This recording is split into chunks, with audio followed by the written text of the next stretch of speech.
First of all, I think that the old paradigm of this paternalistic North-South aid business, this has to change. And this is changing at the moment. We feel this very, very much, and we are entering in a new phase of new partners, new way of South-South cooperation, new way of partnership joint working on global issues like how the global public goods, for example. I have two examples for this, where also our role is changing. First is what we are doing for the Bill and Melinda Gates Foundation since a few years. It's called the Alliance for Financial Inclusion.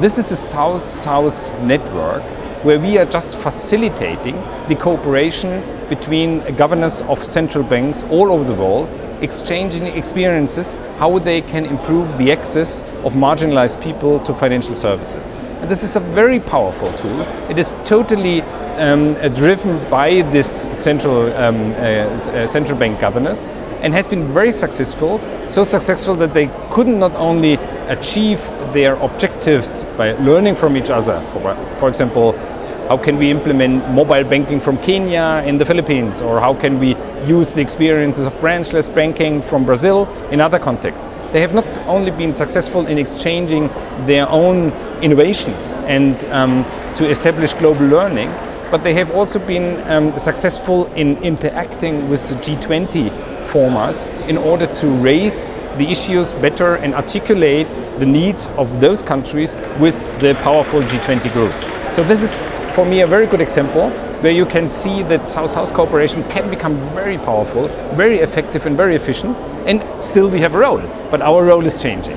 This is one example. The other example is that I think we have to seriously rethink our partnerships with the private sector, with the civil society, and with all other powerful partners. And there I would like to stress very much the private sector.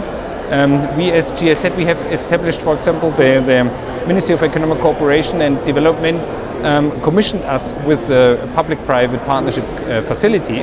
And in the meantime, we have implemented more than 3,000 projects together with the private sector in really partnering in direct cooperation with the private sector, not only doing the former business, which is still important to shape the framework for private sector development, but also involving directly the private sector in development paths which are necessary for them as well, because if we do not have sustainable development paths, business will not be profitable as well.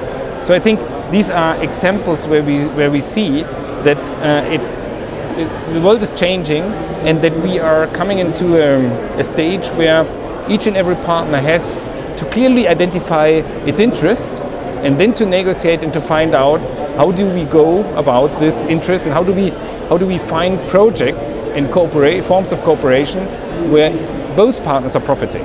And this is new, and I think it is very healthy.